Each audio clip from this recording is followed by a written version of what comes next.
been through this week. Let's do start my timer. Okay, I'm on page 166, Social Studies, week 30, day 3. Social Studies. I like showing you guys the book so you know which one it is. Okay, so 166. So they're blocking off. Oh, you can see the little map at the top of page 166 where they're stuck on this little out of land, the peninsula. You could almost build a bridge through that New York River. I bet you there is one on the York River. Okay, now, not then. Okay, so you can see both sides of the river where those 2 points come together, where the red is, that is the British troops, and then the blue is the American troops, and the green is the French troops, and then you have the boats, the French fleet boats, and then they have big cannons set up all the way around it. So, I mean, like, there's no way they're getting out. Okay, so we go. The siege began to take effect. The British ran low on supplies, and many soldiers were wounded and sick. On October 14th, Washington's aide, Alexander Hamilton, led an attack that captured the British key defense. Cornwallis could see that the situation was hopeless, and on October 19th, he surrendered his troops. 5 days. Within 5 days of the first attack.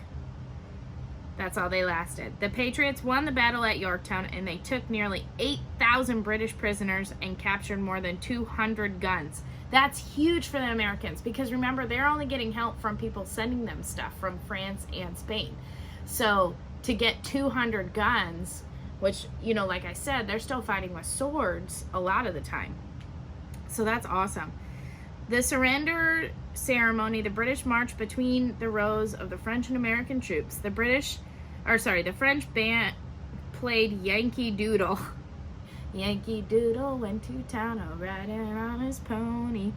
This was a song that the British had used to taunt the Americans. So it was actually a British song they used to like play against the Americans to make fun of them, and now they're making fun of them. The British band responded with the tune, "The World's Turned Upside Down."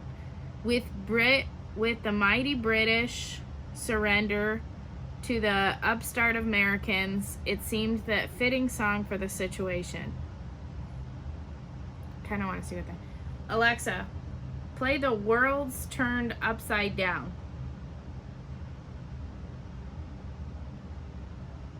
She doesn't know it.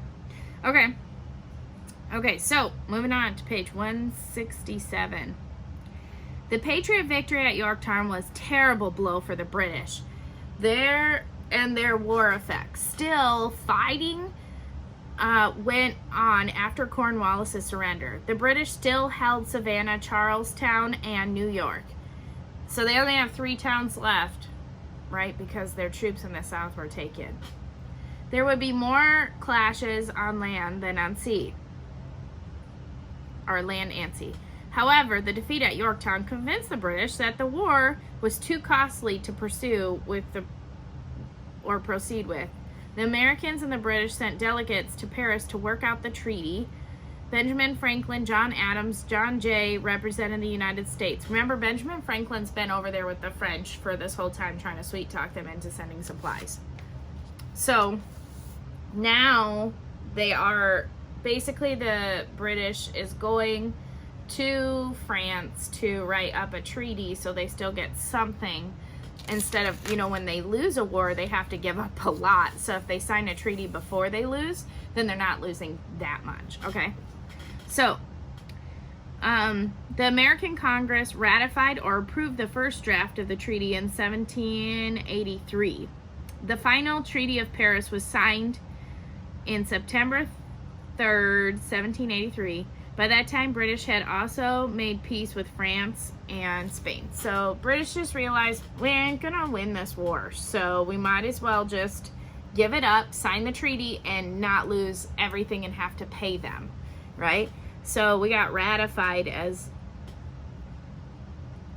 a vocab word, ratified, which means to approve officially. So to approve officially. And then also, I'll probably put it on the test. What is the Treaty of Paris? It's not huge here, so you're going to have to pay attention. So I'm going to write Treaty of Paris, which is where the British,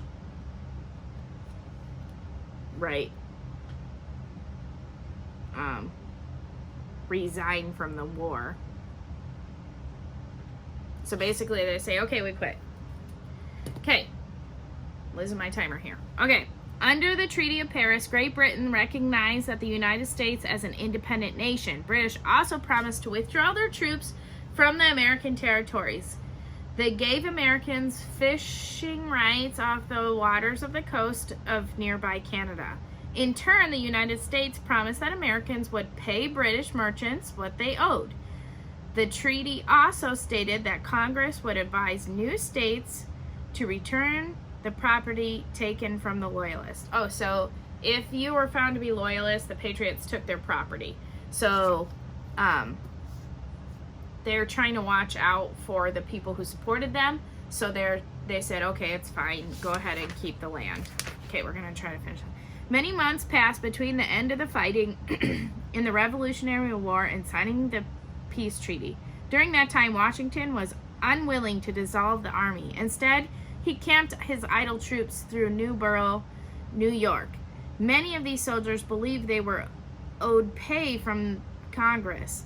When this pay did not come, the soldiers grew angry. Some officers sent the letters around in March 1783. Their demands were not met. The letter said the army should use forces against the Congress. Washington realized that this threat of revolt was dangerous. The new nation could be destroyed. In a dramatic speech, he asked the angry soldiers to be patient.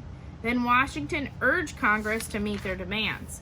Congress agreed, and Washington's leadership ended the threat of the new nation.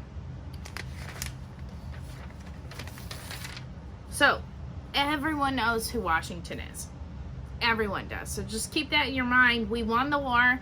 Now we have to set up our government and see what's going to happen. Okay?